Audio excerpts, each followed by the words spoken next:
المصطفى وبعد. أعوذ بالله من الشيطان الرجيم. بسم الله الرحمن الرحيم. رب اشرح لي صدري ويسر لي أمري واحلل عقدة من لساني يفقهوا قولي. صدق الله العظيم.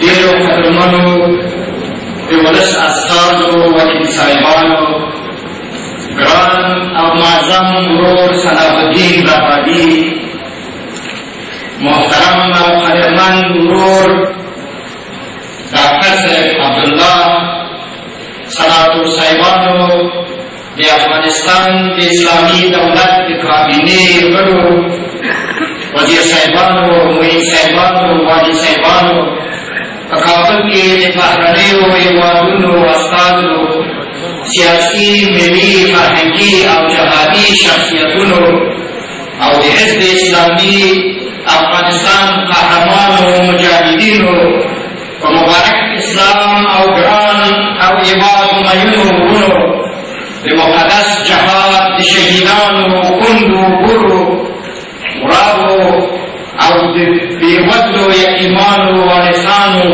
مشرانو او کشرانو، خویندو او وروڼو، السلام علیکم ورحمة الله وبرکاتو.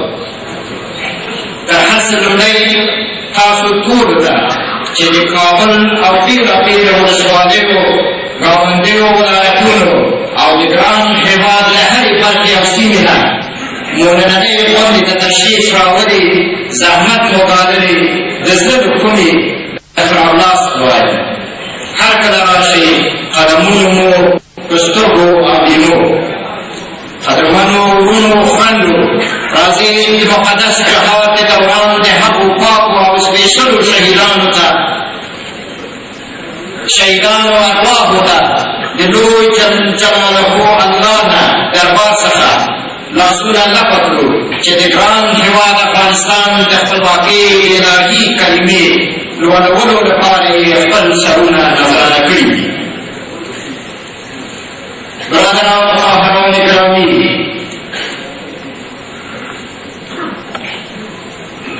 ساحل افکیده گفت بسی زیستم، هیچ نمعلوم شد آه که من کیستم. موج ز خود رفته تند شرابی بگفت اصلا مگر می روم گر نروم نیستم.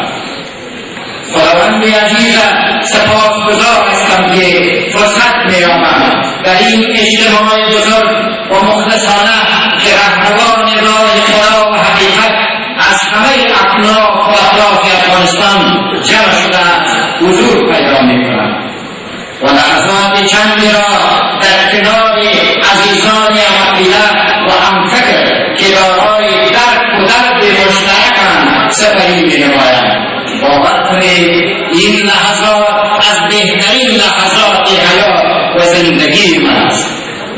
درست به خاطر دارم در همین جا و در زیر سقف خیمه روی جرگه و پانتون پلیتکنیک کابل اولین جلسه بزرگ حزب اسلامی را برآورد کردیم و در همین جا در محضر شما عزیزان همه دعوت سپردیم تا به مبارزه بر حق ما در جهت حاکمیت قانون خدا و نجات ملت ما و تحقق آرمان شهدای گلگون کفن ما، معیوبین، یتیمان و بیوه‌ها و بالاخره ملت رنجیده افغانستان از هیچ گونه سعی و تلاش دریغ نورزیم و این بار هم جمع شده ایم تا تجدید تعهد نماییم در این اجتماع بزرگ و در این مجلس پرمیمنت.